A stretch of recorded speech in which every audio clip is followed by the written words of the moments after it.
ওয়ালাউ আন্না আহলাল কুরা আমানু ওয়াত্তাকাউ লাফাতাহনা আলাইহিম বারাকাতিন মিনাস সামাই ওয়াল আরদ।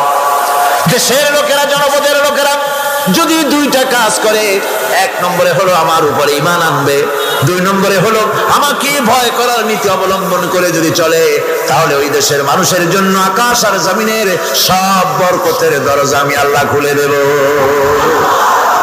আল্লাহর ওয়াদা। আল্লাহ পাকের নিকট মানুষের সবচাইতে বড় দাবি কি? আল্লাহর কাছে মানুষের সবচাইতে বড় দাবি কি করতে পারেন? আল্লাহ পাকের কাছে মানুষের শ্রেষ্ঠ দাবিটা আল্লাহ নিজেই শিখাই দিয়েছেন। আমার কাছে দাবি কর, ইহদিনাস সিরাতাল মুস্তাকিম। আয় আল্লাহ, একটা সোজা, একটা সরল রাস্তা আমারে দাও, একটা সহজ পথ আমারে দাও।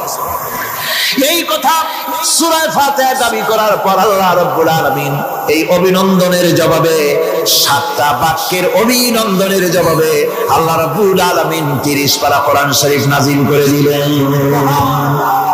সূরা ফাতিহার এই সওয়ালের জবাবে আল্লাহ পাক বললেন, ওয়া আনি'বুদুনি হাদা সিরাতুম মুস্তাকিম। সোজা রাস্তা চাও, আমার গোলামি করো, ইবাদত করো। সব জায়গায় ইবাদত, গোলামি করাই লাগবে। আমার কাছে সোজা রাস্তা চাও, সোজা রাস্তা হলো আমার গোলামি করা। কার গোলামি? বেহেশতে যেতে চান? আমি আস্তে জিগেলাম বলে আপনারও আস্তে জবাব দিলেন। বেহেশতে যেতে চান? সুবহানাল্লাহ। এমন কোন মানুষ আছে নাকি যে বেহেশতে যেতে চায় না, মদ খোলা যাইতে চায়? সবাই, আমরা সবাই বেহেশতের আশা করি, ঠিক কিনা? আল্লাহ রাব্বুল আলামিন বলেন, বেহেশতে যদি যেতে চাও তাহলেও ইবাদত করা লাগবে, ইবাদত ছাড়া জান্নাতে যাওয়া যাবে না। ফাদখুলি ফি ইবাদি ওয়াদখুলি জান্নাতি। সর্বপ্রথম আমার বান্দার মধ্যে দাখিল হয়ে যা, আমার গোলামির মধ্যে দাখিল হওয়া, আমার গোলাম হয়, এরপরে আমার জান্নাতে চলে যা। আগে গোলাম হবি, তারপরে কোথায় যাবি? জান্নাতে যাবি। আগে গোলাম হ, আগে গোলামির খাতায় নাম লেখা, আগে সত্যিকারের আমার বান্দা হ, গোলাম, এরপরে জান্নাতে যাওয়া যাবে। জান্নাতে যাইয়া আল্লাহর সাথে কি দেখা করতে চাই? আল্লাহর সাথে দেখা করতে চাই? আল্লাহ রাব্বুল আলামিন বলেন, ফামান কানা ইয়ারজু লিকা রাব্বিহ ফালইআমাল আমালান সালিহান ওয়া লা ইউশরিক বিইবাদাতি রাব্বিহ আহাদা। তোমাদের মধ্যে যদি কেউ আল্লাহর সঙ্গে, তার রবের সঙ্গে যদি কেউ দেখা করতে চায়, তাহলে সে যেন ভালো ভালো কাজ করে, নেক কাজ করে, আর তোমার রবের সাথে অর্থাৎ আল্লাহ রাব্বুল আলামিনের সাথে ইবাদতের মধ্যে যেন কাউকে শরীক না করে। শিরক যদি না করো, খাঁটি গোলাম, খাঁটি বান্দায় যদি পরিণত হতে পারো, কিয়ামতের দিন আল্লাহ রাব্বুল আলামিনের সঙ্গে দিদার নসিব হয়ে যাবে। এই গোলামি করব কতদিন? কতদিন গোলামি করব? এই প্রশ্নের জবাবে আল্লাহ রাব্বুল আলামিন কোরআনে কারীমের মধ্যে জবাব দিয়ে দিয়েছেন, ওয়াবুদ রাব্বাকা হাত্তা ইয়াতিয়াকাল ইয়াকিন। মৃত্যু পর্যন্ত, যতক্ষণ না নাক দিয়ে শেষ প্রশ্বাসটি, নিঃশ্বাসটি বেরিয়ে যাচ্ছে, ততক্ষণ পর্যন্ত আনুগত্য, গোলামি শব্দ হবে কার? যারা চিল্লায় এখন কার? ألم يروا أنا جعلنا الليل ليسكنوا فيه والنهار مبصرا إن في ذلك لآيات لقوم يؤمنون।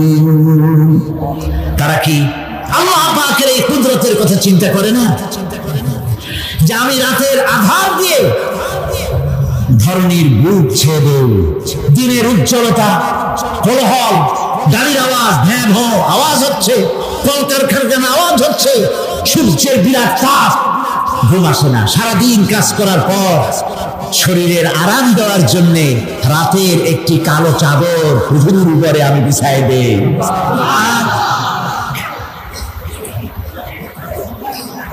আর মানুষ আরাম গ্রহণ করে। শুধু মানুষ না, সব প্রাণী আরাম গ্রহণ করে। সুবহানাল্লাহ। এবং এরপরে দিনের আলো দিয়ে উদ্ভাসিত করি, যেন বিশ্রামের পর নতুন করে আবার কাজের সমস্ত উদ্দীপনা নিয়ে নতুন করে কাজে ঝাঁপিয়ে পড়তে পারে। কয়েক ঘন্টা অথবা সারাদিন হাড় ভাঙা খাটুনি খেটেছে, রিক্সা চালাইছে, গাড়ি চালাইছে, আড়াই মনের বস্তা মাথায় করে টেনেছে, চিন্তা ভাবনা করেছে। এরপরে যখন এই লোকটি কয়েক ঘন্টা মাত্র নিদ্রা গেল, আরাম পেল, মস্তিষ্ক হালকা হয়ে গেল, হার্টবিট কমে গেল, হাতের পায়ের কর্মোদ্দীপনা বেড়ে গেল, নতুন করে আবার কাজ করার জন্য সুযোগ এসে গেল। দুনিয়ার মানুষকে কর্মক্ষম রাখার জন্য আল্লাহ পাক ঘুমকে বানিয়েছেন নিয়ামত। সুবহানাল্লাহ।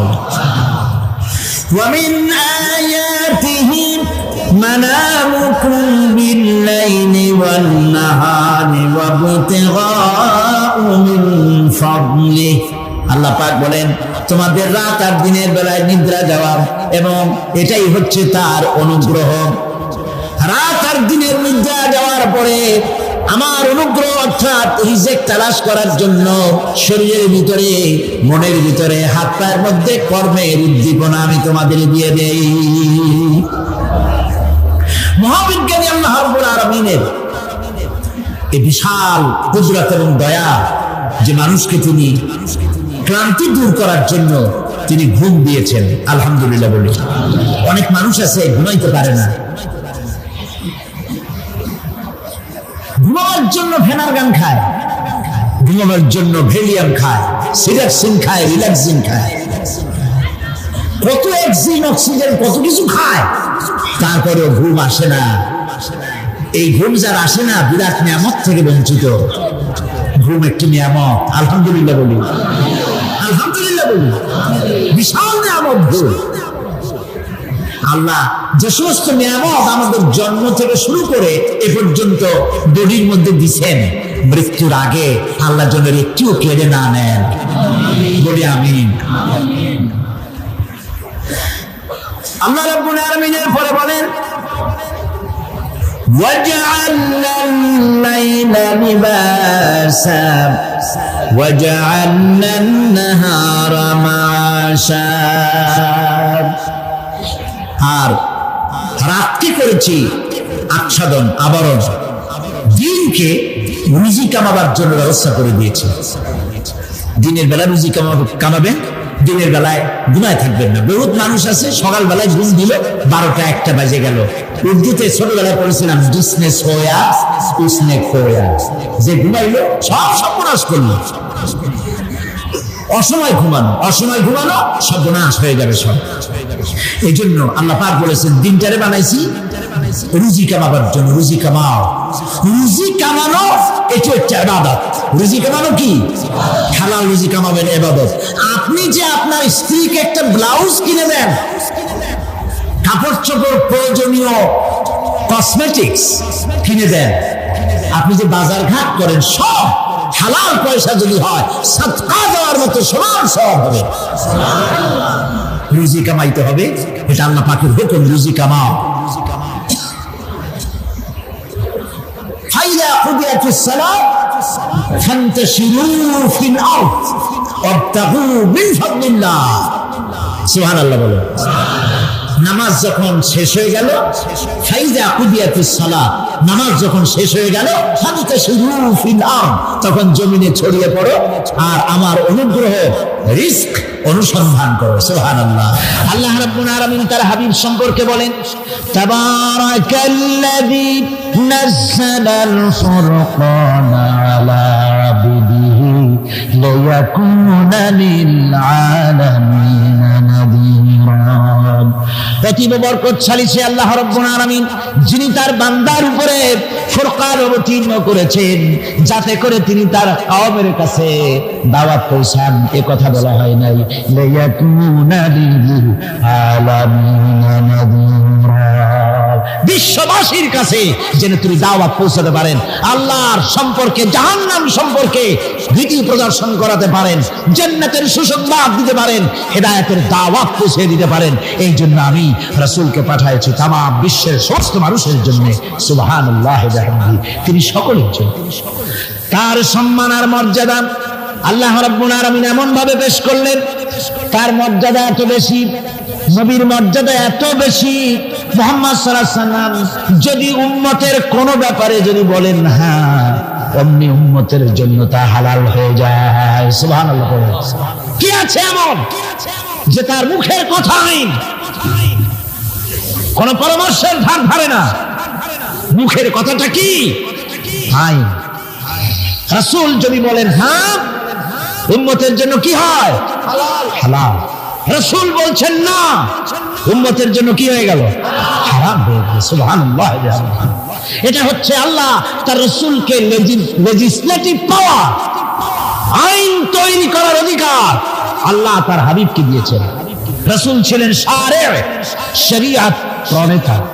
হালাল হারামের সীমারেখা কোরআনে যা আছে এটুকুনি শেষ নয়। হালাল হারামের সীমারেখা রাসূল পাককে প্রদান করার জন্য, নির্ধারণ করার জন্য আল্লাহ পাক তাকে পারমিশন দিয়েছেন, পাওয়ার দিয়েছেন। ওয়ামা আতাকুমুর রাসূল ফাখুযুহু ওয়ামা নাহাকুম আনহু ফান্তাহু। এই আয়াত দিয়ে প্রমাণিত হয় রাসূল তোমাদের জন্য যা দেন তা গ্রহণ করো, যা নিষেধ করেন তার থেকে বিরত থাকো, ফিরে থাকো। রাসূল পাক সাল্লাল্লাহু আলাইহি ওয়াসাল্লামের ইজ্জত সম্মান এভাবে আল্লাহ দান করলেন। হ্যাঁ বললে হালাল হয়ে যায়, না বললে হারাম হয়ে যায়। রাসূলের মর্যাদা এত বেশি, তিনি যদি পথ চলেন, পা উঁচু করলে আরশ আজিম পর্যন্ত চলে যান। তিনি যদি আল্লাহর দরবারে মুনাজাত করেন, মুনাজাত করতে দেরি আছে, কবুল হতে দেরি নাই। হাত তোলা লাগে না, হাত তোলা লাগে না। আমরা যে হাত তুলে মুনাজাত করি, রাসূল সাল্লাল্লাহু আলাইহি ওয়াসাল্লাম হাত তুলেছেন, আবার অনেক সময় হাত তোলেনি। কোন কোন সময় হাত, হাদিস শরীফে এসেছে এভাবে হাত উঁচু করেছেন আকাশের দিকে। হাদিস শরীফে এসেছে বগলের সাদা চামড়া দেখা গিয়েছে, এভাবে আল্লাহর কাছে দুহাত তুলে, দুহাত প্রসারিত করে আল্লাহর কাছে কামনা করেছেন। এমন সত্তা মনে এরাদা করতে দেরি, কবুল হতে দেরি নেই। হাদিস শরীফে এসেছে হযরত আবু হুরায়রা রাদিয়াল্লাহু তাআলা আনহু একবার রাসূল করিম সাল্লাল্লাহু আলাইহি ওয়াসাল্লামের দরবারে কাঁদতেছিলেন। হুজুর জিজ্ঞেস করলেন, আবু হুরায়রা তুমি কাঁদো কেন? হুজুর হযরত আবু হুরায়রা বলেন, হুজুর আমার মা আমাকে মেরেছে, আমি সেই জন্য কাঁদতেছি। হুজুর বলেন, মা তোমাকে মারলো কেন? কোনো বেয়াদবি করেছো নাকি? তিনি বললেন, না কোনো বেয়াদবি করি নাই, তবে মারলো কেন? হযরত আবু হুরায়রা বলেন, হুজুর আমার মা হচ্ছেন মুশরিকা, আমার মা কাফের। আমি অনেক রাত হয়েছিল বাড়ি ফিরতে, আমার মা জিজ্ঞেস করলো এত রাত কোথায় ছিলি? আমি বললাম, মা তাম পৃথিবী যে কদম মোবারক চুমতে পারলে নিজেকে ধন্য মনে করে, আমি সেই রাসূলের দরবারে ছিলাম, আসতে দেরি হয়ে গেছে। ইয়া রাসূলুল্লাহ, আপনার নাম শোনা মাত্র আমার মায়ের গায়ে আগুন জ্বলে গেল। সহ্য করতে না পেরে আমাকে মায়ের আরম্ভ করে দিল। বলল, আবু হুরায়রা হয় আমার বাড়ি ছাড়বি, না হয় মুহাম্মদ সাল্লাল্লাহু আলাইহি ওয়াসাল্লামের ঘর ছাড়বি, কোনটা করবি কর। আমি বললাম, মা তোমার গায়ে যত শক্তি আছে সমস্ত শক্তি দিয়ে তুমি আমাকে প্রহার করো, আমি তামাম তোমার বাড়িটা শুদ্ধা তামাম দুনিয়া ছেড়ে দিতে পারি, কিন্তু রাসূল পাক সাল্লাল্লাহু আলাইহি ওয়াসাল্লামের কদম মোবারক ছাড়তে পারি না। ভাইরা আমার, হযরতে আবু হুরায়রা কাঁদতেছেন। আল্লাহর নবী বলেন, তুমি কাঁদো কেন? তোমার মা তোমাকে মেরেছেন, আমি এখানে কি করব? এখানে তো আমি কোনো দখল আন্দাজ করতে পারি না, আমি কি করতে পারি? এখানে ইন্টারসেপ্ট আমি করতে পারি না, মা তোমারে মেরেছে। হযরত আবু হুরায়রা বলেন, ইয়া রাসূলুল্লাহ, মায়ের বিরুদ্ধে কোনো নালিশ করার জন্য আপনার কাছে আমি আসি নাই। বলে, কেন এসেছো? হযরত আবু হুরায়রা বলেন, হুজুর এসেছি এই জন্য, আমি জানি আপনি যদি আল্লাহর দরবারে কোনো ব্যাপারে দোয়া করেন, আল্লাহ রাব্বুল আলামিন তা মঞ্জুর করে নেন। আপনি মেহেরবানি করে আমার মায়ের হেদায়েতের জন্য আল্লাহর কাছে দোয়া করুন। হুজুর সাল্লাল্লাহু আলাইহি ওয়াসাল্লাম দুহাত উঁচু করলেন, বললেন, আল্লাহুম্মা ইহদি উম্মা আবি হুরায়রা, আয় আল্লাহ আবু হুরায়রার মাকে তুমি হেদায়েত নসিব করে দাও। এই দোয়া রাসূল করতেছেন। হুজুরকে দোয়ার মধ্যে ফেলে রেখে আবু হুরায়রা দৌড় আরম্ভ করেছে বাড়ির দিকে। পেছন থেকে কয়েকজন সাহাবী তারা দৌড়ে গেল। আবু হুরায়রা দৌড়ায় কেন? এত ভদ্র মানুষ, কোন সময় কারোর সাথে রাগারাগি করে না, দৌড়ায় কেন? নিশ্চয়ই কোনো বিপদ বুঝি হয়ে গিয়েছে। পিছন থেকে জামা টেনে ধরেছে। কি হয়েছে, দৌড়াও কেন? হযরত আবু হুরায়রা বলেন, আমার জামা ছেড়ে দাও, আমাকে দৌড়াতে দাও। আমি দৌড়াইয়া বাড়ি পৌঁছে গিয়ে দেখতে চাই আমি আগে দৌড়ে বাড়িতে গেলাম না নবীজির দোয়া আমার আগে আমার বাড়ি পৌঁছে গেল। কোনটা হলো আমি সেটা দেখতে চাই। হযরত আবু হুরায়রা দৌড়াতে দৌড়াতে ঘরের কাছে গিয়ে নক করেছে। ভিতর থেকে আওয়াজ এলো, কে? কিছুক্ষণ পর মা আমার বেরোলেন, মাথার চুল দিয়ে পানি পড়তেছে, বুড়া মানুষ। মা আমার কাছে এসে বলল, বাবা তোমাকে মারার পর আমি বড় অনুতপ্ত হয়েছি, মনে মনে অনুশোচনা করেছি, আরে আমার ছেলে তো কোনো খারাপ জায়গায় যায় নাই, কোনো খারাপ মানুষের কাছে যায় নাই, মারলাম কেন? বড় অনুতপ্ত হয়ে গেছি আমি। এই অনুশোচনা করে আমি এইমাত্র গোসল করেছি, আমাকে নিয়ে চলো তুমি বিশ্ব নবী রাসূলুল্লাহর দরবারে। আমার ভাইরা, রাসূল পাক সাল্লাল্লাহু আলাইহি ওয়াসাল্লাম আল্লাহর নবী এমন এক মহান সত্তা ছিলেন যে তিনি দোয়া আল্লাহর দরবারে হাত উঁচু করতে দেরি আছে, কিন্তু দোয়া কবুল হতে দেরি নাই। হিজরত করে মদিনায় এসেছেন, নামাজ পড়তে দিল চায়, কাবা শরীফের দিকে ফিরে যদি নামাজ পড়তে পারতাম দিলটা বড় ভালো লাগবে, কিন্তু হাত উঁচু করে মোনাজাত করতেছেন না, আল্লাহর কাছে বলতেছেন না যে আল্লাহ তুমি আমার কিবলাটা বাইতুল মুকাদ্দাস থেকে ফিরাইয়া মক্কা শরীফে বাইতুল্লাহর দিকে ফিরাই দাও। মুখেও বলতেছেন না, মনেও না, শুধু আকাশের দিকে বারবার তাকাচ্ছেন, মোনাজাত করেন নাই। মনে মনে আশা পোষণ করতেছেন যদি এমন একটা ওহী নাযিল হয়ে যেত। আল্লাহ রাব্বুল আলামিন সঙ্গে সঙ্গে রাসূল যোহরের নামাজ পড়তেছিলেন, 2 রাকাত পড়া হয়ে গেছে, এমন সময় ওহী নাযিল হয়ে গেল, ক্বাদ নারা তাকাল্লুবা ওয়াজহিকা ফিস সামা। ও নবী, আমি দেখতে পেয়েছি বারবার আপনি আকাশের দিকে তাকাচ্ছেন। সুবহানাল্লাহ, আমি দেখতে পেয়েছি। ফালানুয়ান্নিয়ান্নাকা কিবলাতান তাহাম ফাওয়াল্লি ওয়াজহাকা শাতরাল মাসজিদিল হারাম।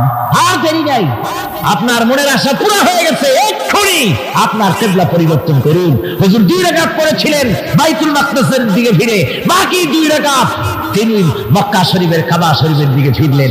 আজও পর্যন্ত সেই মসজিদ আছে, সাক্ষ্য দিচ্ছে নবীর কথা কিভাবে মঞ্জুর হয়। মসজিদে কিবলাতাইন মদিনা মুনাওয়ারায় সেই মসজিদ আজও আছে।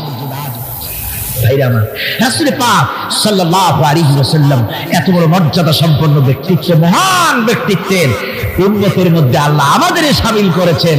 শুকরিয়া স্বরূপ আমরা পড়ি আলহামদুলিল্লাহ। জোরে সোরে পড়েন আলহামদুলিল্লাহ। আমার ভাইরা, মর্যাদা এত বেশি আল্লাহ রাসূলকে আল্লাহ রাব্বুল আলামিন দান করেছেন। এই পৃথিবীতে কোন মানুষের সঙ্গে যদি আপনি বেয়াদবি করেন, তিনি আপনার বাপ হোক, তিনি আপনার মা হন, অথবা আপনার উস্তাদ হন, অথবা আপনার পীর হন, যে কেউ হোক না কেন, কারো সঙ্গে যদি কোনো বেয়াদবি হয়ে যায় তো শুধু একটা বেয়াদবি ছাড়া আর কিছুই না। কিন্তু নবীজির সঙ্গে যদি কেউ বেয়াদবি করে সেটা শুধু বেয়াদবি থাকে না, কুফরি হয়ে যায়। কি হয়ে যায়? কুফরি হয়ে যায়। রাসূলুল্লাহকে কেউ তাওহীন করলে, অসম্মান করলে, সমালোচনা করলে কাফের হয়ে যায়। যেমন কি হয়ে যায়? কত বড় মর্যাদা! রাসূল পাক সাল্লাল্লাহু আলাইহি ওয়াসাল্লাম, তার সামনে সাহাবায়ে কেরাম বসা, হুজুর কথা বলছেন, সাহাবায়ে কেরাম তারাও কথা বলছেন। কথা বলতে বলতে এক পর্যায়ে সাহাবীদের গলার আওয়াজ বড় হয়ে গেছে। হুজুরের গলার আওয়াজ শোনা যায় না, সাহাবীদের গলার আওয়াজটা বড় হয়ে গেল। আল্লাহ রাব্বুল আলামিন এতটুকু বরদাস্ত করলেন, আমার নবীর গলার আওয়াজের চাইতে তোমাদের আওয়াজ বড় হলো কেন? সঙ্গে সঙ্গে ওহী নাযিল হয়ে গেল। আল্লাহ রাব্বুল আলামিন বলেন, ইয়া আইয়ুহাল্লাযীনা আমানু লা তারফাউ আসওয়াতাকুম ফাওকা সাওতিন নবী। ও বিশ্বাসীরা, খবরদার, তোমরা যারা ঈমান এনেছো শোনো, তোমাদের গলার আওয়াজ যেন আমার নবীর গলার আওয়াজের চাইতে বড় না হয়ে যায়, যদি তা হয় আনতাহবাতা আমাল, জীবনের সমস্ত ভালো কাজগুলি আমি আল্লাহ বরবাদ করে দেব। আজ পর্যন্ত এই আয়াতে কারিমা রাসূল পাক সাল্লাল্লাহু আলাইহি ওয়াসাল্লামের রওজায়ে আতহারের সামনে সবুজ সাইনবোর্ডের উপরে সোনার অক্ষর দিয়ে এই আয়াতে কারিমা লেখা রয়েছে। সুবহানাল্লাহ। সর্বকালের সর্বযুগের সর্বশ্রেষ্ঠ মহামানব, সর্বশ্রেষ্ঠ বিশ্বনবী, আল্লাহর পরে যার মর্যাদা, তিনি হচ্ছেন মুহাম্মদ রাসূলুল্লাহ সাল্লাল্লাহু আলাইহি ওয়াসাল্লাম। তার অনুসরণ করা ইবাদত, তার অনুসরণ করা কি? আর তার নাফরমানি করা কুফর। আল্লাহ রাব্বুল আলামিন বলেন, নবী আপনি বলুন, কুল ইন কুনতুম তুহিব্বুনাল্লাহ ফাত্তাবিউনি ইউহিব্বুকুমুল্লাহ ওয়া ইয়াগফির লাকুম যুনুবাকুম ওয়াল্লাহু গফুরুর রাহিম। নবী বলুন, তোমরা যদি আল্লাহকে ভালোবাসো, মুমিনদেরকে শোনানো হচ্ছে, শোনো, তোমরা যদি আল্লাহকে ভালোবাসো ফাত্তাবিউনি, ও নবী আপনি বলে দেন যে তাহলে আমার অনুসরণ করো। কার অনুসরণ? নবীর। কার অনুসরণ? নবীর অনুসরণ। আল্লাহকে যদি ভালোবাসো, এই দাবি যদি সত্য হয়, আমার অনুসরণ করো। আর আমার অনুসরণ যদি করো, আল্লাহ পাক বলেন নবী শুনায় দেন, আপনার অনুসরণ যারা করবে আল্লাহ তাদেরকে ভালোবাসবেন। আর শুধুই ভালোবাসবেন না, তামাম জিন্দেগির সকল গুনাহ খাতা রব্বুল আলামিন মাফ করে দিবেন। জীবনের সব গুনাহ মাফ হয়ে যাবে যদি হুজুরের অনুসরণ করা যায়।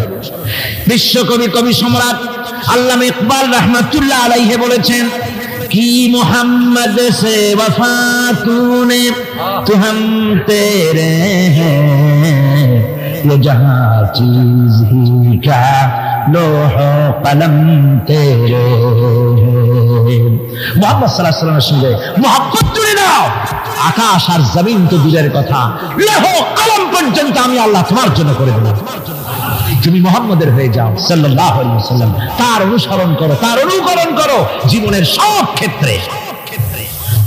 ভাইরা আমার, তিনি হচ্ছেন আদর্শ। ভালো করে শুনুন, এই পৃথিবীতে কোন পীর সাহেব, কোন খাজা বাবা, কোন মাওলানা সাহেব, তার অন্ধ অনুকরণ করা যাবে না। যাবে চোখ বুঝে, চোখ বুঝে, বিনা প্রশ্নে, বিনা তর্কে যার অনুসরণ করতে হবে তিনি হচ্ছেন মুহাম্মদ রাসূলুল্লাহ সাল্লাল্লাহু আলাইহি ওয়াসাল্লাম। বিনা প্রশ্নে। কোন পীর সাহেব বললেন সকালবেলায় 10,000 বার আল্লাহু আল্লাহু করো, আল্লাহ আল্লাহ আসতে হুজুরে, অথবা লা ইলাহা ইল্লাল্লাহ 500 বার জিকির করো, লা ইলাহা আসতে ইল্লাল্লাহ জোরে। আর ইল্লাল্লাহ কোন কোন মুরিদরা তো এত জোরে করে তাতে কলব থাকলেও পারে, গেলেও পারে। আপনি ওই পীর সাহেবের কথা মতো এই জিকির করবেন, আপনাকে দেখতে হবে রাসূল পাক সাল্লাল্লাহু আলাইহি ওয়াসাল্লাম এইরকম জিকির করেছেন কিনা। ঠিক কিনা বলেন? সাহাবায়ে কেরাম রিদওয়ানুল্লাহি তাআলা আলাইহিম আজমাইন তারা এরকম জিকির করেছেন কিনা। যদি রাসূল এরকম জিকির করে থাকেন, সাহাবায়ে কেরাম এরকম জিকির করে থাকেন, অবশ্যই সেই জিকির আমরা করব। ঠিক কিনা? অন্ধভাবে কাউকে গ্রহণ করব না। কেউ পাগড়ি বাঁধলো, পেছনটা 6 হাত লম্বা রাখলো, আমার পীর সাহেব, সেই জন্য আমি বুঝি আরো 6 হাতের জায়গায় বরকতের জন্য 12 হাত একেবারে লম্বা করে টানতে টানতে আসবে রাস্তার উপর, এরকম করবো না। জামাটা কেমন হবে, মোষটা কেমনে কাটবো, দাড়িটা কিভাবে রাখবো, টুপিটা কিভাবে লাগাবো, খানা কিভাবে খাবো, তারপরে কিভাবে কি করব আর না করব, সবটার মানদণ্ড হচ্ছেন কে? উসওয়ায়ে হাসানা। লাকাদ কানা লাকুম ফি রাসূলিল্লাহি উসওয়াতুন হাসানা। গ্রহণযোগ্য একমাত্র মহত্তম আদর্শ হচ্ছে তোমাদের রাসূল। তাকে দিয়ে গ্রহণ করতে হবে। পায়ের নখটা কেমনে কাটবে, মাথার চুলটা কেমনে কাটবে, আদর্শ হচ্ছে মুহাম্মদ রাসূলুল্লাহ সাল্লাল্লাহু আলাইহি ওয়াসাল্লাম।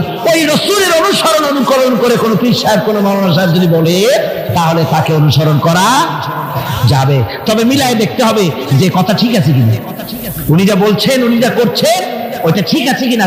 তা না হলে ধোকায় পড়ে যেতে হবে। কি যে করতে হবে? ধোকায় পড়ে যেতে হবে। আজকাল তো নানান রকম বাইর হয়েছে, বুঝলেন না? নামের আগে সৃষ্টি লাগায় দেয়।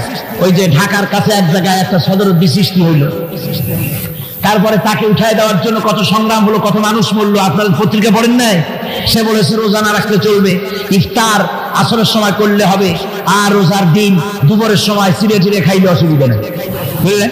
যশোরে গেলাম, সেখানে শুনলাম সেই পাকিস্তান আমলে এক পীর নাকি আসছিল, এসে বলে গেছে ভাই আসল পর্দা মনের পর্দা, এর থেকে বাইরের কোনো পর্দা না, লোক দেখা না পর্দাটা করে লাভ কি, আসল পর্দা মনের পর্দা। তারপরে মনে মনে নামাজ পড়ো, মনে মনে রোজা রাখো, মনে মনে হজ করো, যাকাত দাও, মনটা সাফ হয়ে গেলে তোমার আর কোনো অসুবিধা নাই। এই মনের পীর আসলো, আমি সেই এলাকায় গেলাম, যাইয়া শুনি এই রকমের কাম করছে।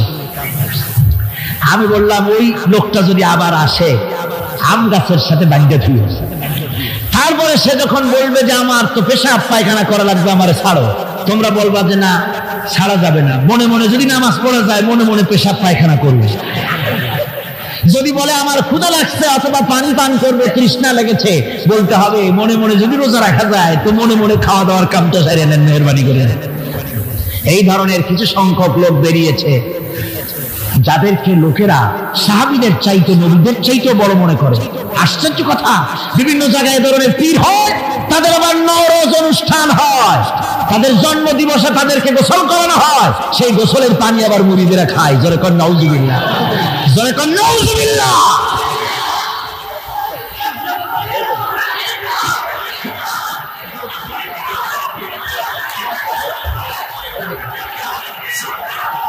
আমার ভাইয়েরা,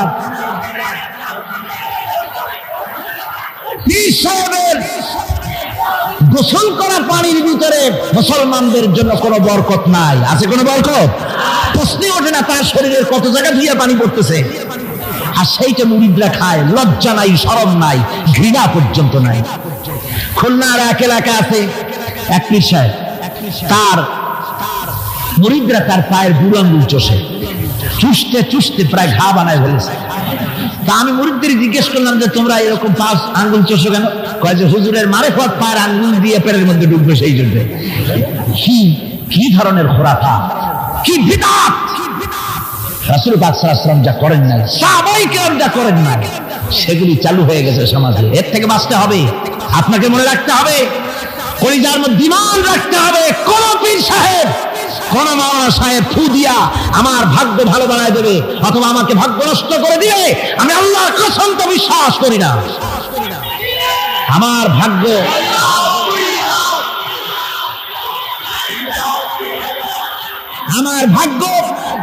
আমার তাকদীর ভালো বা খারাপ, এ সবটা হতে পারে আল্লাহর পক্ষ থেকে। কার পক্ষ থেকে?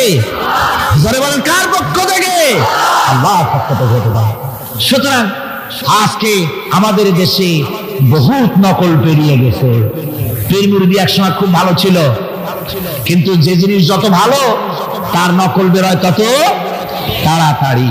তবে আলহামদুলিল্লাহ, আলহামদুলিল্লাহ কিছু হাক্কানি পীর এখনো আছে যারা সমাজের কাজ করেন, যারা ওইভাবে কদম বুঝি নেওয়ার জন্য পা আগ বাড়ায় দেয় না। কথা বুঝতে পেরেছেন? মানুষকে সর্বনাশ করে না, বরং তাদের ইলম আছে, ইলমের দ্বারা মানুষের কাছে হেদায়েতের কথা শোনায়, সমাজ গঠনমূলক কাজ করে, আল্লাহর কোরআন প্রচার করে। এ ধরনের লোক আছে, তবে এদের সংখ্যা কম। ঠিক কিনা? কম, এদের সংখ্যা কম। এরা বিভিন্ন জায়গায় মাজার তৈরি করেছে, মাজারাত তৈরি করেছে। একটা দুইটা মাজার না, বহুত মাজার, গাড়ি বাস সব থামাইয়া তারপরে তাদের কাছ থেকে, মানুষের কাছ থেকে পয়সা কালেকশন করা হয়। ঠিক কিনা? এই যে পয়সা কালেকশন করা হলো, আমি জিজ্ঞেস করি এই টাকাগুলো যে কালেকশন করা হলো, দেওয়া হলো, এই টাকা দিয়ে কবরে যে শোয়া আছে, ওই টাকা দিয়ে তিনি কি কোনো ফায়দা পান? টাকা দরকার কার? জীবিত মানুষের না মরা মানুষের? তো কমন সেন্স নাই কেন মুসলমানের? যিনি ইন্তেকাল করেছেন, মাটির মধ্যে শুয়ে আছেন, তারে টাকা দেই কেন? উনি কি এই কমলার সিজনে কমলা কিনে খাবেন? তো টাকাটা কেন দেওয়া হয়? এই আপনার টাকা দিয়া এই মাজারকে যারা পাহারা দেয় তারা অনেক বড় লোক হয়ে গেছে। ঠিক কিনা? আবার অনেক মাজার আছে যে মাজারে কেডা শোয়া তার মাজারের পাহারাদারও জানে না। এরকম আমি নিজেও দেখেছি। জিজ্ঞেস করেছি যে কবর কার, তা তো জানি। একজন আল্লাহর মাহবুব বান্দা শুয়ে আছে এখানে, কে সেই মাহবুব বান্দা? নামটা জানি না, স্বপ্নের মধ্যে দেখলাম আল্লাহর এক ওলির কবর এখানে, সেই জন্য গম্বুজ বানাই দিছি।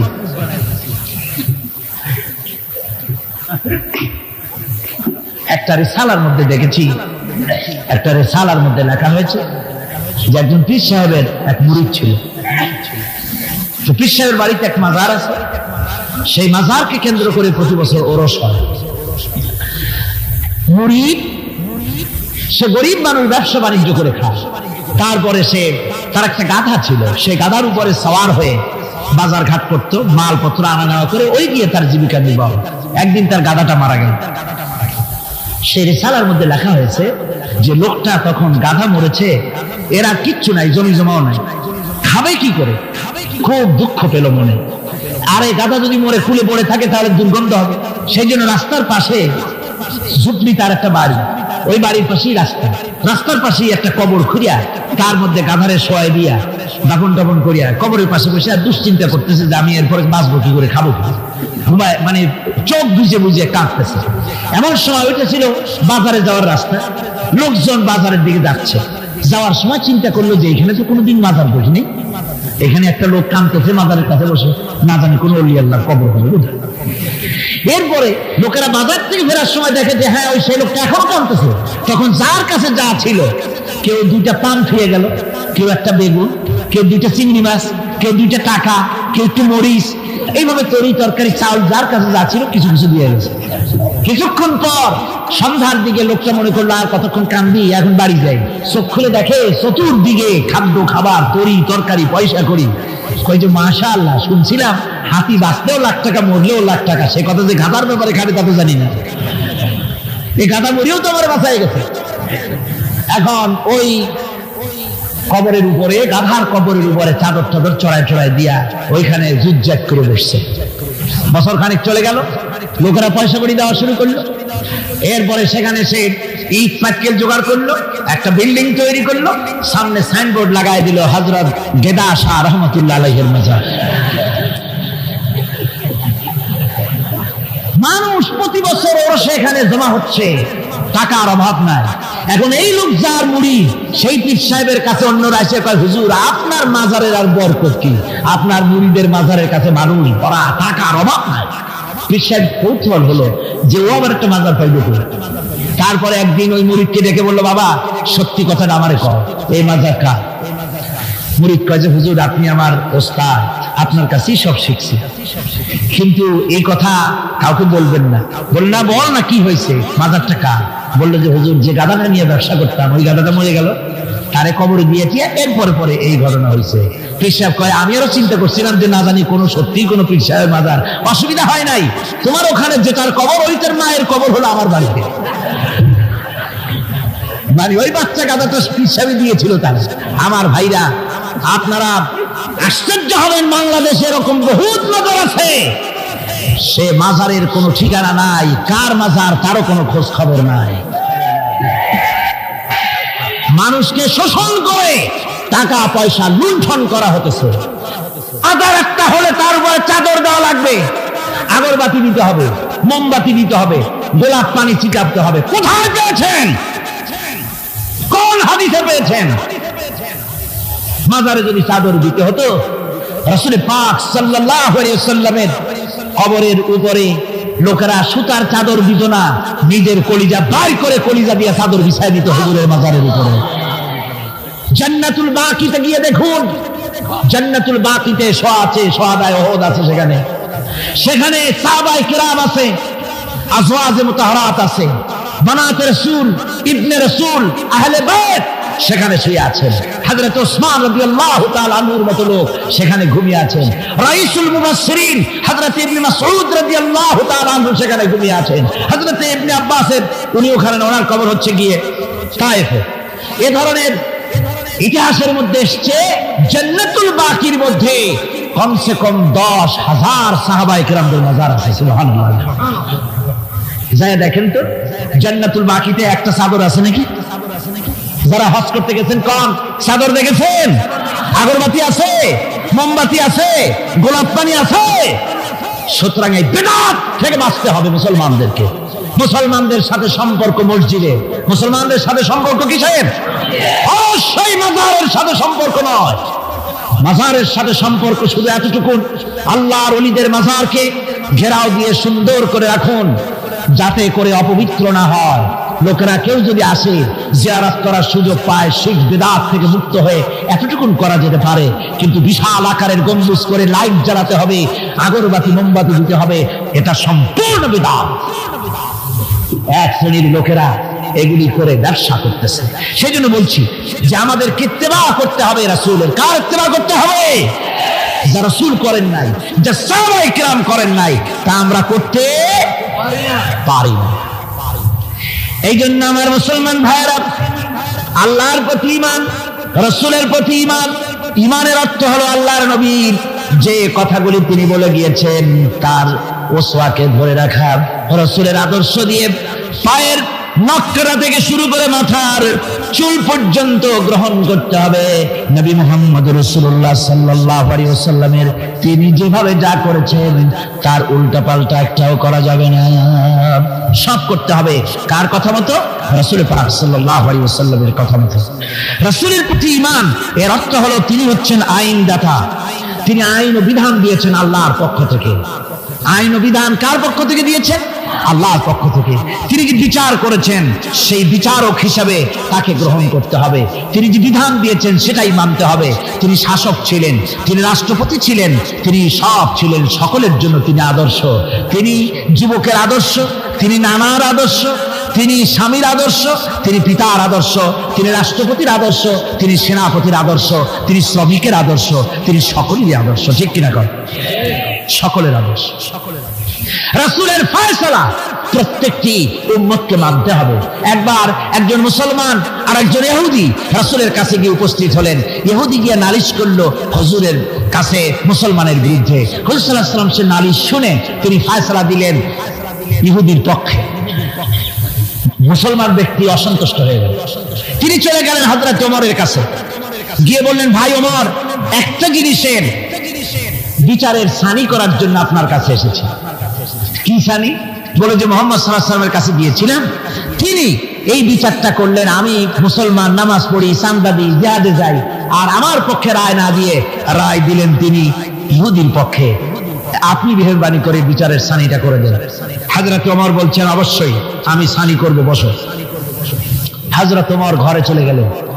ঘরের ভিতর থেকে একটা তরবারি নিয়ে এলেন। তরবারিকে খাপ মুক্ত করে তিনি বললেন, আল্লাহর বান্দা, যে ব্যক্তি মুহাম্মদ রাসূলুল্লাহ সাল্লাল্লাহু আলাইহি ওয়াসাল্লামের ফয়সালা করে দেওয়ার পর তার ফয়সালার সানি করতে আসে, ওর সানিটা, ওর ফয়সালাটা এরকম করে করে দিতে হয়। তরবারি দিয়ে আঘাত দিলেন, লোকটি দুই টুকরা হয়ে পড়ে গেল। আমার বন্ধুগণ, সারা এলাকায় সারা পড়ে গেল, মুসলমান, হযরত ওমর মুসলমান হত্যা করেছে। তার ওই নিহত ব্যক্তি আত্মীয় স্বজনরা দিয়ত দাবি করতে এলো। আল্লাহ রাসূলের কাছে আল্লাহ পাক জানিয়ে দিলেন যে এই লোক হযরত ওমর কোন মুসলমান হত্যা করেনি। হযরত ওমর যাকে হত্যা করেছে সে ব্যক্তি মুনাফিক। সে ব্যক্তি কি? মুনাফিক। অর্থাৎ হে রাসূল, আপনি ফয়সালা দেওয়ার পর সেই ফয়সালা যে মানে না, দ্বিধাদ্বন্দ্বে ভোগে, ওই ফয়সালা গ্রহণ করতে রাজি হয় না, সে মুমিন নয়, মুসলমান হিসেবে দাবি করতে পারে না, তার জমিনে বেঁচে থাকার অধিকারও সে হারিয়ে ফেলে। আমার মুসলমান ভাইরা, আল্লাহ রাব্বুল আলামিন আমাদের জন্য এভাবে করে তিনি আমাদের রাসূল পাক সাল্লাল্লাহু আলাইহি ওয়াসাল্লামকে দিয়েছেন, উসওয়া করে দিয়েছেন। তার ইতাআত করা, তার আনুগত্য করা দুনিয়াবাসীদের জন্য ফরজ করে দেওয়া হয়েছে। আল্লাহ রাব্বুল আলামিন বলেন, ওমা আরসালনা মির রাসূলিন ইল্লা লিয়ুতা'a বিইذনিল্লাহ। আমি যে রাসূল পাঠিয়েছি তাদের আনুগত্য করতে আমি বাধ্য করে দিয়েছি। তাদের আনুগত্য শুধু এই জন্যই করতে হবে, লোকদেরকে যেহেতু তারা নির্দেশ করেন আল্লাহর হুকুম অনুযায়ী, আল্লাহর নির্দেশ অনুযায়ী নবীদের আনুগত্য সকলেরই করা লাগবে। আল্লাহ পাক বলেন, যে ব্যক্তি রাসূলের আনুগত্য করে সেজন্য আমি আল্লাহ রাব্বুল আলামিনের আনুগত্য করলো। জোরে বলেন সুবহানাল্লাহ। এরপরে আল্লাহ রাব্বুল আলামিন বলেছেন, ইয়া আইয়ুহাল্লাযীনা আমানু আতিউল্লাহা ওয়া আতিউর রাসূল ওয়া লা তুবতিলু আমালাকুম। আল্লাহ পাক বলেন, ও বিশ্বাসীরা, তোমরা আনুগত্য করো আল্লাহর এবং আনুগত্য করো রাসূলের। কোন ব্যাপারে? কোন তো আনুগত্য যে আল্লাহ করতে বললেন আল্লাহর এবং রাসূলের, কোন ব্যাপারে আনুগত্য? সমস্ত ব্যাপারে, জীবনের সকল অঙ্গনে আনুগত্য করতে হবে। কার? আমি দেখতে পাচ্ছি মাঝখান থেকে দুই একজন লোক হাঁটেন, আমি কিন্তু আগেই নিষেধ করেছি এই বেয়াদবি আল্লাহর হস্তে কেউ করবেন না। আপনার হাঁটার কারণে অন্য লোকেদের শোনার মধ্যে ডিস্টার্ব হয়, এই বেয়াদবি কেউ করবেন না। ভাইরা আমার, আল্লাহ এবং রাসূলের আনুগত্য করতে হবে জীবনের সকল ক্ষেত্রে। রাসূল পাক সাল্লাল্লাহু আলাইহি ওয়াসাল্লাম শুধু নামাজের কথা বলেছেন, শুধু রোজার কথা বলেছেন, হজ আর যাকাতের কথা বলেছেন, আর কিছু বলেন নাই নাকি? বলেছেন কিনা? রাসূলুল্লাহ রাজনীতি করেছেন কিনা? রাসূলুল্লাহ প্রেসিডেন্ট ছিলেন কিনা? যুদ্ধ করেছেন কিনা? কিন্তু আজ আমাদের দেশে শুনতে হয় রাসূলের প্রতি ঈমানের অর্থ কি? ঈমানের অর্থ শুধু এতটুকু নয়, রবিউল আউয়াল মাস আসবে আর তোমপে লাখো সালাম, আর সারা বছর খোঁজ নাই। খুব সুন্দর করে দরুদ শরীফ, মিলাদ শরীফ পড়বেন, আর রাসূলের আইন অমর্যাদা হবে। রাসূলের আইন সংসদে থাকবে না, পার্লামেন্টে থাকবে না, কোর্ট কাছারি আদালতে থাকবে না। বলা হবে ধর্ম আর রাজনীতি আলাদা। রাসূলের প্রতি এই ঈমানের 4 পয়সা মূল্য নাই। আছে মূল্য? মূল্য নাই। রাসূলের প্রতি ঈমান কি? ঈমানটাই হলো রাসূল যা করেছেন, আমাদেরকে যেভাবে যা আদেশ করেছেন তাই আমাদের মানতে হবে। উম্মতের এটা দায়িত্ব। কিন্তু আমরা এমনই উম্মত, আমরা নিজেরা ফয়সালা করে নিজেদের, আমরা বলেছি ধর্ম আর রাজনীতি আলাদা। অবশ্য চট্টগ্রামে এই ধরনের কথা কেউ বলে না, বলে ধর্ম আর রাজনীতি আলাদা। ধর্ম আর রাজনীতি আলাদা যারা বলে তারা হলো রাজনীতি ব্যবসায়ী। তারা কি ব্যবসায়ী? রাজনীতি ব্যবসায়ী। ওরা রাজনীতির ব্যবসা করে। जुदा हो जो दीन से सियासत रह जाती है चंगेजी। ধর্ম থেকে রাজনীতি যখন আলাদা হলো তখন সেখানে বাকি থাকে চেঙ্গিজিপনা, হারাকু খানপনা, মারামারি, হত্যাকাণ্ড সেখানে চালু থাকে, আর কিছুই থাকে না। ধর্ম ছাড়া রাজনীতি, তার নাম হচ্ছে প্রচন্ড দুর্নীতি। তার নাম কি? একটি প্রচন্ড দুর্নীতি। এক শ্রেণীর লোকেরা আজ বলছে যে ধর্ম আর রাজনীতি আলাদা। ধর্ম কোথায়? তাদের কথা হলো ধর্ম হলো পবিত্র জিনিস, ওই পবিত্র জিনিস থাকবে মসজিদে, পবিত্র জিনিস থাকবে মাদ্রাসায় আর খানকার ভেতরে। ওই পবিত্র ধর্ম রাজনীতিতে আনা যাবে না। ধর্মের প্রতি তাদের মহব্বত খুব, ধর্ম খুব পবিত্র। আল্লাহকে যেন বলা হচ্ছে, আল্লাহ আর হে রাসূল, তোমরা দুজনা মসজিদ আর মাদ্রাসায় থাকো, আমাদের জীবনের বিস্তীর্ণ অঙ্গনে তোমাদের প্রতি 144 92 ক ধারা 144 ধারা জারি করে দিলাম। আমাদের জীবনের বিস্তীর্ণ অঙ্গনে তোমরা আইসো না, তোর মসজিদে থাকো, মাদ্রাসা থাকো, আমরা সুযোগ পাইলে তোমার একটা সেজদা দিয়ে আসবো। আর আল্লাহ তোমার একটা সেজদা পাওয়ার জন্য দারুণ ভাবে কাঙ্গাল হয়ে আছে না? নাউযুবিল্লাহি মিন যালিক। যারা বলে ধর্ম আর রাজনীতি আলাদা, তারা সুস্পষ্ট মুনাফিক। যারা বলেন তারা কি? এই লোকগুলি হচ্ছে ধর্ম নিরপেক্ষবাদী, সেকুলারিজম, ধর্ম নিরপেক্ষ মতবাদের লোক। তারা বলে যে ধর্ম নিরপেক্ষ, ধর্মের ব্যাপারে নিরপেক্ষতা অবলম্বন করা লাগবে। এরা খুব সুচতুর। ভাতের ব্যাপারে নিরপেক্ষতা অবলম্বন করেন। আপনারা কর, যে জিনিস যত বেশি প্রয়োজন আমরা তার পক্ষে থাকি না নিরপেক্ষ থাকি? ভাতের ব্যাপারে নিরপেক্ষ লোক আছে নাকি এখানে? ডায়াবেটিসের রোগী ছাড়া ভাতের ব্যাপারে নিরপেক্ষ লোক নাই, সবই পক্ষে। আচ্ছা, ঘুমটা আমাদের জন্য জরুরি কিনা? এই ঘুমের আমরা পক্ষে না বিপক্ষে? নিরপেক্ষ আছে কেউ? নাই। বিবাহ যারা করে নাই সেই সব যুবকদের জন্য বিবাহটা জরুরি কিনা? এই জরুরি বিষয়ের প্রতি যুবকদের কি মত? এ ব্যাপারে কি নিরপেক্ষ না পক্ষে? খুব জোরেই বলেছে পক্ষে। তাহলে বোঝা গেল যে জিনিস যত বেশি জরুরি আমরা সেটার পক্ষে, আর যেটা জরুরত নাই আমরা সেটা পক্ষে নাই। তাহলে ধর্ম কি এতই অজরুরি বিষয় যে এইটার ব্যাপারে আমরা শুধু নিরপেক্ষ হয়ে থাকবো? নাউযুবিল্লাহি মিন যালিক। ধর্মের ব্যাপারে নিরপেক্ষতা অবলম্বনকারী একটা রাজনৈতিক দল আমাদের দেশে কাজ করতেছে, ঠিক কিনা? ধর্ম নিরপেক্ষ মতবাদের সপক্ষে তারা কোরআনে কারীমের আয়াত বলে, তারা বলে মৌলভী সাহেবরা কি বুখারী পড়ে নাই? বুখারীর মধ্যে আছে লাকুম দীনুকুম ওয়ালিয়া দীন। আর অনুসারীরা তখন চিন্তা করে, বাপরে আমাদের নেতি খান বুখারীও পড়ে, আজীব তামাশা। লা ইকরাহা ফিদ্দীন, এর মধ্যে ধর্ম নিরপেক্ষতার গন্ধ নাই। সূরাটির নাম হচ্ছে সূরা কাফিরুন। সূরাটির নাম কি?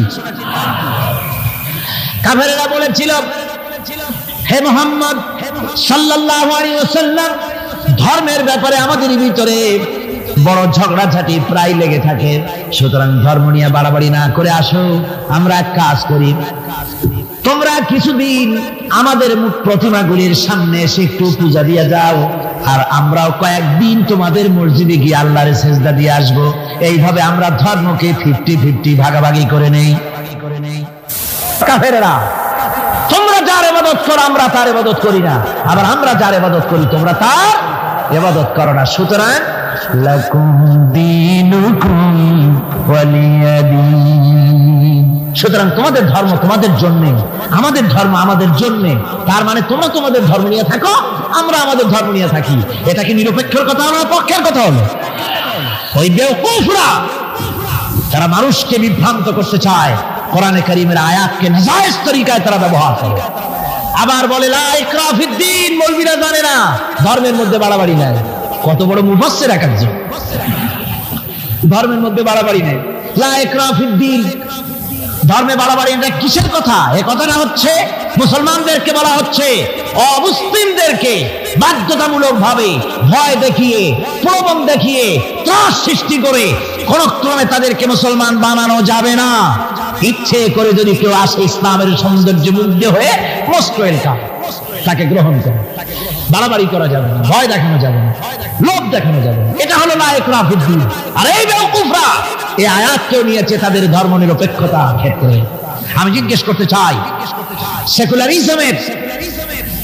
সেকুলারিজম দিয়ে যাদের মন মস্তিষ্ক ভরপুর, সেসব ভাইদেরকে জিজ্ঞেস করি, বিবেক দিয়ে চিন্তা করুন, ধর্ম নিরপেক্ষ আপনি কেন হবেন? দুনিয়ার কোন পয়গম্বর কি ধর্মের ব্যাপারে নিরপেক্ষ ছিলেন? আপনি যার উম্মত, আমরা যার উম্মত, বিশ্বনবী তিনি কি ধর্মের ব্যাপারে নিরপেক্ষ ছিলেন? রাসূলুল্লাহ রীতিমতো রাষ্ট্রপ্রধান ছিলেন, প্রেসিডেন্ট ছিলেন। সুবহানাল্লাহ। 12.5 লক্ষ বর্গ মাইল শাসন করেছেন। প্রেসিডেন্ট ছিলেন মুহাম্মদ রাসূলুল্লাহ সাল্লাল্লাহু আলাইহি ওয়াসাল্লাম। জীবনে বহু যুদ্ধ করেছেন, এই যুদ্ধের কমান্ডার ইন চিফ ছিলেন, প্রধান সেনাপতি ছিলেন, সশস্ত্র যুদ্ধ করেছেন, মোকাবেলা করেছেন অস্ত্র নিয়ে। শ্রমিক হয়ে কাজ করেছেন, শ্রম সমস্যার সমাধান করেছেন। মসজিদে নববী ছিল এই রাজনীতির প্রাণ কেন্দ্র। মসজিদে নববী কি ছিল? রাজনীতির প্রাণ কেন্দ্র। রাসূলুল্লাহ এখানে বসেই রোম, শাম, পারস্য বিজয়ের পরিকল্পনা করতেন। এখানে বসেই উহুদ, বদর, হুনাইন যুদ্ধের সৈন্য রিক্রুট করেছেন মসজিদ নববীর ভেতরে বসে। এখানে বসে রাষ্ট্রদূতদের সঙ্গে সাক্ষাৎ প্রদান করেছেন, বিচার ফায়সালা করেছেন মসজিদের মধ্যে। আর আজ বলা হয় মসজিদের মধ্যে রাজনীতি বলতে দেওয়া হবে না। মসজিদের মধ্যে কেউ কি ইলেকশনের কথা, মসজিদের মধ্যে কেউ কি তার দলের কথা বলে?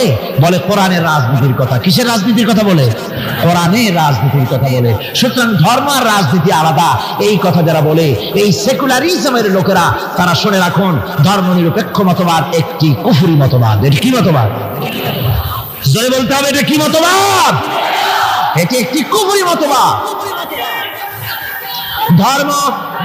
ধর্ম নিরপেক্ষতার মানে হচ্ছে ধর্মহীনতা। ধর্ম নিরপেক্ষতার মানে কি? ধর্মহীনতা। ওরা কোনদিন সব সময় বলবে ধর্মকে ব্যবহার করতেছে রাজনীতিতে, বেচারা তোমরাও ধর্মের কথা বলো না, তা ওরা বলবে না। ওরা ওদের কর্মীদেরকে কখনো নামাজের কথা বলবে না। যদি বলে তা বলে এই জন্য, তোমরা নামাজ পড়ো মসজিদে যাইয়া দেখো কেউ রাজনীতির কথা বলে নাকি। নামাজ পড়ার জন্য নয়, রাজনীতি কেউ করে নাকি তা দেখার জন্য, গোয়েন্দাগিরি করার জন্য।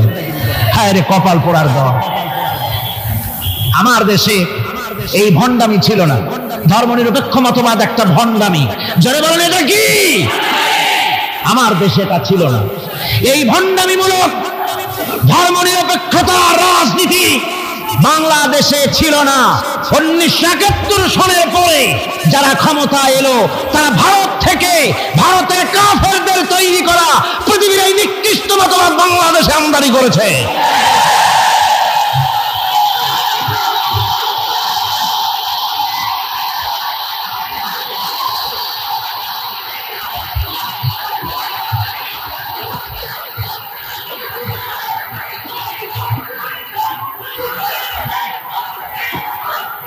আমার মুসলমান ভাইয়েরা,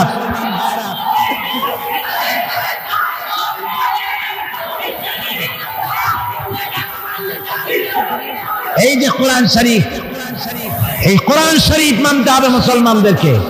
রাসূলের উপরে ঈমান আনার অর্থ শুধু মিলাদ শরীফ পড়া নয়।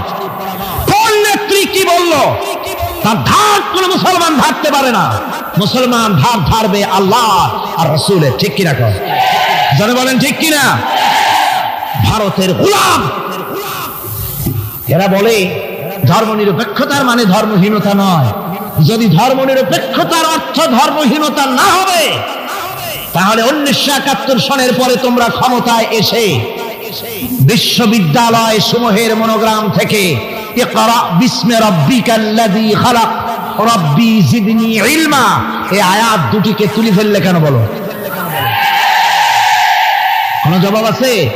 কোন জবাব নেই। সলিমুল্লাহ মুসলিম হল নাম ছিল, মুসলমান শব্দ বাদ দিয়েছে। নাম ছিল সলিমুল্লাহ মুসলিম হল, মুসলিম শব্দ বাদ দিয়ে দিল। তারপরে নজরুল ইসলাম কলেজ, ইসলাম সহ্য হলো না, ইসলাম বাদ দেয়া শুধু নজরুল কলেজ। ওদের যে দল, সেই দলটার নামের মধ্যেও একটা মুসলিম শব্দ ছিল।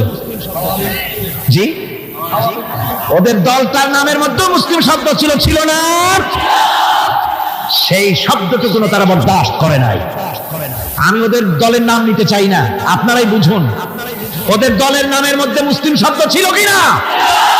হিন্দুদের পাঁচাটা গোলাম, এই দলটি তাদের নাম থেকে মুসলিম শব্দকে বের করে দিয়েছে। এদের কাছে ইসলাম আর মুসলমান সবচাইতে সহ্যের বাইরে।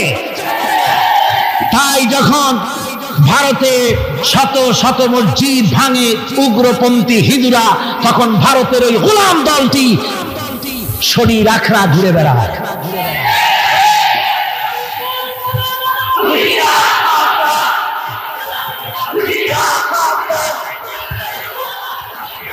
আমার মুসলমান ভাইদের খেদমতে আমি আরজ করতে চাই, মুসলমানদের কাজ বুঝতে হবে ধর্মনিরপেক্ষ মতবাদ মুসলমানদের জন্য জায়েজ নাই, হারাম।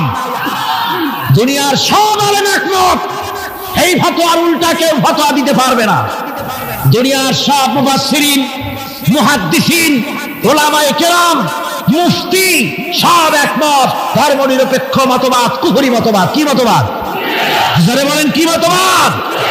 মুসলমানের সন্তান যাকে মুসলমানের জন্ম দিয়েছে, ধর্মনিরপেক্ষবাদের আন্দোলন করতে পারে না, হারাম হারাম।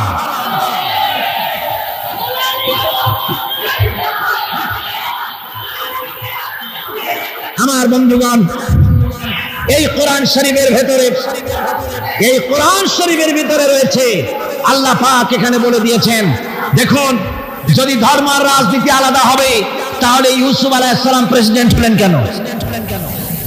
সূরা ইউসুফ আছে না কোরআন শরীফে? হযরত ইউসুফ আলাইহিস সালাম জেলে গিয়েছিলেন, দীর্ঘদিন জেলে ছিলেন। জেল থেকে বেরিয়ে এসে মিশরের অর্থ এবং খাদ্য দুটি মন্ত্রণালয়ের দায়িত্বশীল মন্ত্রী হয়েছিলেন, আছে কোরআন শরীফে। গোটা মিশরের প্রেসিডেন্ট হয়েছিলেন, আছে কোরআনে। সুলাইমান আলাইহিস সালাম গোটা পৃথিবীর প্রেসিডেন্ট ছিলেন, আছে কোরআনে। মুহাম্মদ সাল্লাল্লাহু আলাইহি ওয়াসাল্লাম প্রেসিডেন্ট ছিলেন, আছে কোরআনে। সর্বত্র পয়গম্বরেরা রাজনীতি করেছেন। এই দুশ্চরিত্র লোকগুলি ভারতের গোলামেরা, তাদের কথা হলো আলেম ওলামারা রাজনীতি করবে না, ধর্মীয় মাহফিলে রাজনীতি হবে না, বাংলাদেশ তোমার বাপের সম্পত্তি, এমন ভাবে কথা বলে বাংলাদেশে ধর্ম নিয়ে রাজনীতি করতে দেওয়া হবে না। মনে হয় যেন বাপ এই বাংলাদেশের বাপের সম্পত্তি আর আমরা ঘর জামাই থাকি।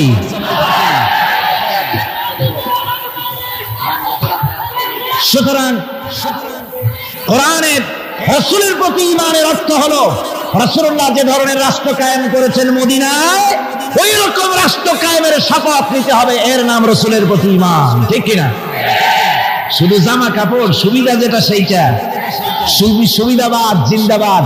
রাসূলুল্লাহর সুন্নাত দুই রকম। সুন্নাত কয় রকম?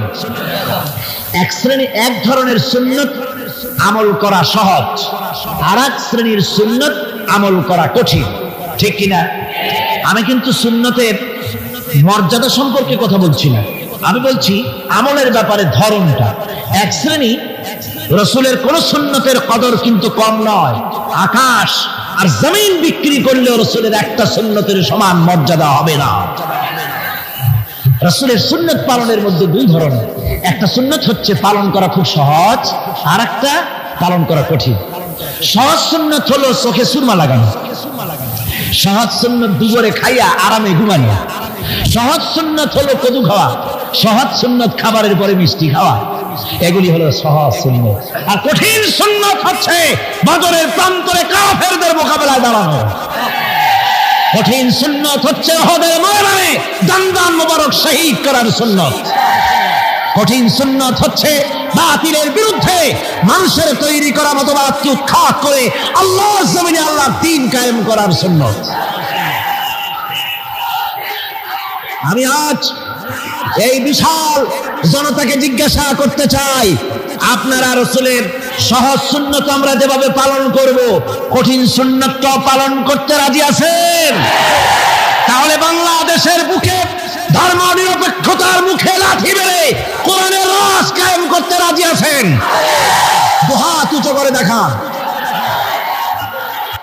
হুদায়বিয়ার দিনে, হুদায়বিয়ার সন্ধির দিনে সন্ধিপত্র লেখা হলো, হুজুরের নাম লেখা হলো মিন মুহাম্মাদুর রাসূলুল্লাহ। তার পক্ষ থেকে কুরাইশদের মধ্যে চুক্তিপত্র লেখা হচ্ছে। কুরাইশরা বলল, মুহাম্মদ সাল্লাল্লাহু আলাইহি ওয়াসাল্লামের নামের সামনে যদি রাসূলুল্লাহ লেখো তাহলে তো চুক্তির কোনো দরকার নাই, আমরা তো তাকে রাসূল মানি না, নাউযুবিল্লাহ। মুহাম্মদ বিন আব্দুল্লাহ যদি লেখো তাহলে আমরা এই চুক্তি মানব। রাসূল করিম সাল্লাল্লাহু আলাইহি ওয়াসাল্লাম হযরত আলীকে ডাকলেন, আলী গো, চুক্তিপত্রে যেখানে আমার নাম মুহাম্মদুর রাসূলুল্লাহ লেখা আছে, আমার নামের সামনে থেকে রাসূলুল্লাহ নামটা বাদ দিয়ে দাও, মুহাম্মদ বিন আব্দুল্লাহ লেখো। হযরত আলী বলছেন, ইয়া রাসূলুল্লাহ, সারা জীবন আপনার গোলামি করেছি, যা বলেছেন তাই শুনেছি, জীবনটাও আপনার জন্য দেওয়ার জন্য প্রস্তুত আছি, ভবিষ্যতেও যত কথা বলবেন সব মাথা পেতে মেনে নেব, কিন্তু আজকের এই হুকুম আমার পক্ষে মানা সম্ভব হবে না। আমি আলীর পক্ষে কিছুতেই সম্ভব নয় যে আল্লাহ নবীর নামের সামনে থেকে মুহাম্মদুর রাসূলুল্লাহ আমি কেটে দেব। রাসূলুল্লাহ শব্দ আমি কাটতে পারবো না, এটা আমার পক্ষে সম্ভব নয়। নবীজি বললেন, আলী, কোন জায়গায় রাসূলুল্লাহ লেখা আমারে দেখো, আমি কেটে দিই। আমার বন্ধুগণ, নাম লিখতে জানেন না, সই করতে পারেন না, পড়তে জানেন না, তিনি বলতেছেন, ইন্নামা বুইসতু মুআল্লিমান, আমি পৃথিবীতে প্রেরিত হয়েছি শুধুমাত্র শিক্ষক হিসেবে দুনিয়ায় এসেছি। সুবহানাল্লাহ। দুনিয়ার কোন শিক্ষা প্রতিষ্ঠানে আল্লাহ রাব্বুল আলামিন তার হাবিবকে পড়ান নাই, যেহেতু তিনি তো বিশ্ব নবী। আমার নবী কি নবী? জোরে কন না, কি নবী? আপনার আমার নবী বিশ্ব নবী সাধারণ মানুষের কাছে কি পড়বে? যে পড়াবে তার মগজ তো ছোট, তার জ্ঞান তো সীমিত জ্ঞান দিয়া বিশ্ব নেতারে কি শিখাবে, বিশ্ব নবীরে কি শিখাবে? এই জন্য আল্লাহ রাব্বুল আলামিন বিশ্ব নবীর শিক্ষক আল্লাহ পাক নিজে হয়ে গেলেন। কোরআনে কারীম বলছে, যখনই নবীদের জ্ঞানের কথা এসেছে তখনই আল্লাহ পাক বলেছেন আমি জ্ঞান দিয়েছি। লক্ষ্য করুন, হযরত ইব্রাহিম আলাইহিস সালাম তার পিতাকে ডেকে বলছেন, ইয়া আবাতি ইন্নী ক্বাদ জাআনি মিনাল ইলমি মা লাম ইয়াতিকা ফাত্তাবি'নি আহদিকা সিরাতান সাবিয়্যা। হে পিতা, বিশ্বাস করো আমার কাছে এমন এক জ্ঞান এসেছে যা তোমার কাছে নাই, যা তোমার কাছে আসেনি। তুমি আমার অনুসরণ করো, আমি তোমার সোজা পথ দেখাই দেবো। সুবহানাল্লাহ। তুমি আমাকে অনুসরণ করো, যেহেতু আমার কাছে যে জ্ঞান আসছে ওই জ্ঞান তোমার কাছে নাই। ইব্রাহিম আলাইহিস সালামের কাছে কার জ্ঞান আসছে? আল্লাহ রাব্বুল আলামিনের জ্ঞান। লূত আলাইহিস সালামকে নবুয়ত প্রদান করে আল্লাহ রাব্বুল আলামিন বলছেন, ওয়া লূতান আতাইনাহু হুকমান ওয়া ইলমা। আমি লূতকে আমার পক্ষ থেকে জ্ঞান দান করেছি, হিকমত দিয়েছি, বিজ্ঞান শিক্ষা দিয়েছি, আমি তাকে ইলম দান করেছি। সুবহানাল্লাহ। আমি তাকে ইলম দিয়েছি। মুসা আলাইহিস সালাম সম্পর্কে আল্লাহ পাক বলেন, ওয়ালাম্মা বালাগা আশুদ্দাহু ওয়াস্তাওয়া আতাইনাহু হুকমান ওয়া ইলমা। মুসা আলাইহিস সালাম যখন বয়স সন্ধিক্ষণে পৌঁছে গেলেন, যখন তিনি পূর্ণ বয়স প্রাপ্ত হলেন এবং তিনি যখন নিজেকে সম্পূর্ণ লালন পালন করার কাজ যখন তার সম্পূর্ণ হয়ে গেল, আমি তখন আমার পক্ষ থেকে তাকে ইলম দান করেছি, জ্ঞান দান করেছি, হিকমত দিয়েছি, জ্ঞান দিয়েছি। রাসূল কারীম সাল্লাল্লাহু আলাইহি ওয়াসাল্লাম সম্পর্কে আল্লাহ পাক বলছেন, وَلَئِنِ اتَّبَعْتَ أَهْوَاءَهُمْ بَعْدَ الَّذِي جَاءَكَ مِنَ الْعِلْمِ مَا لَكَ مِنَ اللَّهِ مِنْ وَلِيٍّ وَلَا نَصِيرٍ। তুমি যদি জ্ঞান লাভের পরও তাদের প্রবৃত্তির অনুসরণ করো, তাহলে আল্লাহর কাছ থেকে তোমাকে রক্ষাকারী কেউ থাকবে না, কোন সাহায্যকারী তুমি পাবে না। আমি যে জ্ঞান তোমাকে দিয়েছি এটারই অনুসরণ করো, এর মধ্যেই মুক্তি, বিশ্ববাসীর মুক্তি এই জ্ঞানের অনুসরণের ভেতরে। প্রত্যেক জাতির জন্য আল্লাহ রাব্বুল আলামিন নিজের পক্ষ থেকে রাসূল পাঠিয়েছেন। আল্লাহ পাক বলেছেন, ওয়ালিকুল্লি উম্মাতির রাসূল। প্রত্যেক জাতির জন্য আমি রাসূল প্রেরণ করেছি। এমন কোন জাতি নাই যার কাছে নবী রাসূল পাঠানো হয় নাই। ওয়া ইম মিন উম্মাতিন ইল্লা খালা ফিহা নাযীর। সমস্ত নবীদের কাছে, সমস্ত উম্মতের কাছে, জাতির কাছে আমার পক্ষ থেকে আমি নবী পাঠাইছি। সুবহানাল্লাহ। কেউ যেন বলতে পারে না যে আমরা আল্লাহর পক্ষ থেকে কোনো দাওয়াত পাই নাই, আল্লাহর পক্ষ থেকে সত্যকে চেনার কোনো রাস্তা পাই নাই। এই জন্য প্রত্যেক নবীদের, প্রত্যেক উম্মতের জন্য, জাতির জন্য আল্লাহ সুবহানাহু ওয়া তাআলা তিনি নবী পাঠিয়েছেন নিজের পক্ষ থেকে, হেদায়েত পাঠিয়েছেন নিজের পক্ষ থেকে। এই নবীদেরকে পাঠানোর উদ্দেশ্য কি ছিল? কোরআনে কারিমে আল্লাহ পাক বলেন, আমাদের নবীকে আল্লাহ পাক ডেকে বলছেন, আলিফ লাম রা কিতাবুন আনজালনাহু ইলাইকা লিতুখরিজান নাসা মিনাজ যুলুমাতি ইলান নূর। আলিফ লাম রা কিতাবুন আনজালনাহু ইলাইকা লিতুখরিজান নাসা মিনাজ যুলুমাতি ইলান নূর। এই কিতাব আমি আপনার উপর অবতীর্ণ করেছি। এ হচ্ছে একখানা কিতাব। এই কিতাবখানা আমি আপনার প্রতি অবতীর্ণ করেছি এই জন্য করেছি কিতাব অবতীর্ণ, যাতে করে মানব মণ্ডলীকে পঞ্জীভূত অন্ধকারের ভিতর থেকে বের করে আলোর দিকে নিয়ে আসতে পারেন। এ বিশ্ব হচ্ছে অন্ধকারে ভরা। পৃথিবীতে মানব রচিত যত মতবাদ আছে সব হচ্ছে অন্ধকার। সবগুলি কি? অন্ধকার। এই অন্ধকারের ভিতর থেকে আলোর দিকে নিয়ে আসবেন। আলো হচ্ছে কি? ইসলাম। আলো হচ্ছে কোরআন। কোরআনের দিকে নিয়ে আসবে, ইসলামের দিকে নিয়ে আসবে। সেই জন্য আমি আপনার প্রতি এই কোরআন অবতীর্ণ করেছি। আমার ভাইয়েরা, সকল আসমানি কিতাবের উপরে আমাদের ঈমান আনা লাগবে।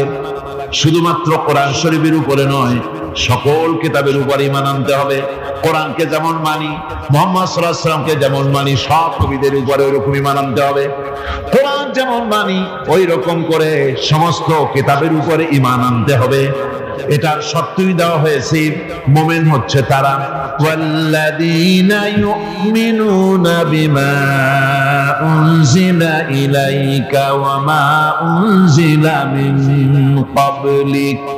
মুমিন হচ্ছে সেই সব লোক, মুত্তাকি হচ্ছে তারা যারা তোমার উপরে নাযিলকৃত কিতাবের উপর ঈমান এনেছে এবং এর আগে যত কিতাব আসছে সমস্ত কিতাবের উপর ঈমান এনেছে। তারাই হচ্ছে মুত্তাকি, তারাই হচ্ছে মুমিন। আল্লাহ পাক বলেন, নাযালা আলাইকাল কিতাবা বিল হাক্কি মুসাদ্দিকান লিমা বাইনা ইয়াদাইহি। আল্লাহ তোমার প্রতি সত্য সহকারে যে কিতাব নাযিল করেছেন আর এর পূর্বে আগত সকল কিতাবের উপরে এর সত্যতা প্রমাণ করে। এ কোরআন হচ্ছে আগের যত কিতাব নাযিল হয়েছে সমস্ত কিতাবের সত্যতা প্রমাণকারী কিতাব। এই জন্য মুমিনদেরকে বলতে বলা হয়েছে, কুল আমান্না বিল্লাহি ওয়া মা উনজিলা আলাইনা ওয়া মা উনজিলা আলা ইব্রাহিমা ওয়া ইসমাঈলা ওয়া ইসহাকা ওয়া ইয়াকুবা ওয়াল আসবাত। বলো, আমরা ঈমান এনেছি আল্লাহর প্রতি, আমাদের প্রতি অবতীর্ণ কিতাবের প্রতি, আর ইব্রাহিম, ইসমাইল, ইসহাক, ইয়াকুব এবং তার আওলাদদের প্রতি যে কিতাব অবতীর্ণ হয়েছে সমস্ত কিতাবের উপর আমরা ঈমান এনেছি। وما أوتي موسى وعيسى والنبيون من ربهم لا نفرق بين أحد منهم ونحن له مسلمون। আর মুসা, ঈসা, অন্যান্য নবীদের উপরে যত কিতাব অবতীর্ণ হয়েছে সমস্ত কিতাবের উপরে আমরা ঈমান আনতেছি। আর আমরা হচ্ছি আল্লাহ পাকের আজ্ঞাবহ, আমরা হচ্ছি আল্লাহ পাকের বান্দার মধ্যে আমরা শামিল। আল্লাহ পাক বলছেন, এই পৃথিবীতে আমি যত নবী পাঠাইছি সমস্ত নবীদের সাথে তিনটা জিনিস দিয়েছি। কয়টা জিনিস? তিনটি জিনিস দিয়েছি সমস্ত নবীদের। লাকাদ আরসালনা রুসুলানা বিল বায়িনাতি ওয়া আনজালনা মাআহুমুল কিতাবা ওয়াল মিজানা লিয়াকুমান নাসু বিল কিসত। নিঃসন্দেহে আমি নবীদেরকে স্পষ্ট নিদর্শনাদি সহ এই পৃথিবীতে পাঠিয়েছি এবং সেই সঙ্গে তাদেরকে কিতাব দিয়েছি আর তাদেরকে মিজান দান করেছি, বাইয়িনাত দান করেছি। তিনটা জিনিস দিয়েছি, এক দিলাম বাইয়িনাত, আর এক দিলাম কিতাব, আর এক দিলাম মিজান। কয়টা হলো? তিনটা। বাইয়িনাত কি? বাইয়িনাত হলো, বাইয়িনাত বলা হয় এমন জিনিসগুলি কি যা একজন নবীর আচার আচরণ দেখে বুঝতে পারা যায় নিঃসন্দেহে ইনি আল্লাহর নবী। সুবহানাল্লাহ। এটাই হচ্ছে বাইয়িনাত। তার চরিত্র, তার আচার আচরণ এগুলি প্রমাণ করে তিনি নবী। আমার বন্ধুগণ,